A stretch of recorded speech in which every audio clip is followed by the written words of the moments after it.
looking forward for the May through September dry season, right now we have probabilities favoring a La Nina developing. So El Nino, as I mentioned, is in the process of weakening, and that'll transition quickly into a La Nina event.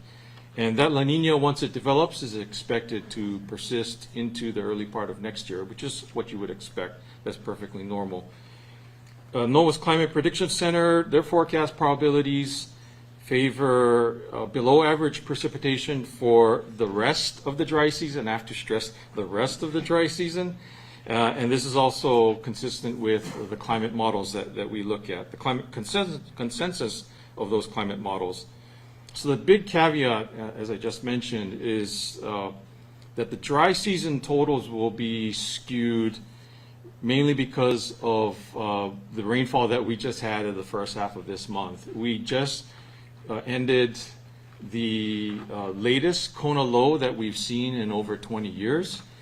And, you know, as an example of what it did, you know, the May rainfall at Honolulu Airport through yesterday was 4.90 inches. And that has already passed the average rainfall for May through September at that location. So we're already just right out the gate, we're above average at Honolulu Airport. But the rest of the dry season, our guidance is that we're looking at below average rainfall totals through the remainder of the dry season. And so this is also consistent with what you would expect for the summer during a developing La Nina event, and also consistent with our climate model guidance that we're seeing. So what does that mean? So for many areas of the state, the April and May rainfall that we've had should help delay the onset of significant drought. What I mean by significant would be severe or D2 category on the U.S. Drought Monitor map. The exception, a couple of big exceptions here. One is the leeward slopes of Haleakala and Maui, and also the interior section of the Big Island, because these two areas never quite got the full amount of that spring rainfall, and so they're still in severe drought right now. There are pockets of those two areas that are still considered to be D2 on the U.S. Drought Monitor map, so they're already in drought, and things should continue to get worse as we move along in the coming weeks and months.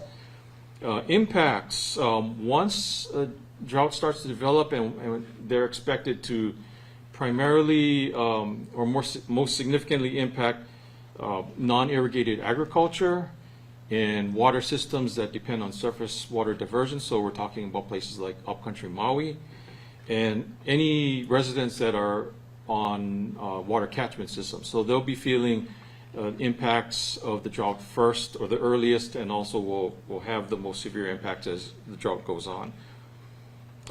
Because of the late wet season rainfall, significant wildfire risk, and what I mean by significant is, you know, big ignitions and runaway ignitions, they're not expected to develop until perhaps later in what we would normally expect, which would be normal is usually late July into early August, and this may not occur until later on in the summer. Again, the couple of exceptions would be those areas I mentioned, so leeward slopes of Haleakala and also the interior section of the Big Island. And so that's all I had. We have some online links to maps for your reference if you're interested.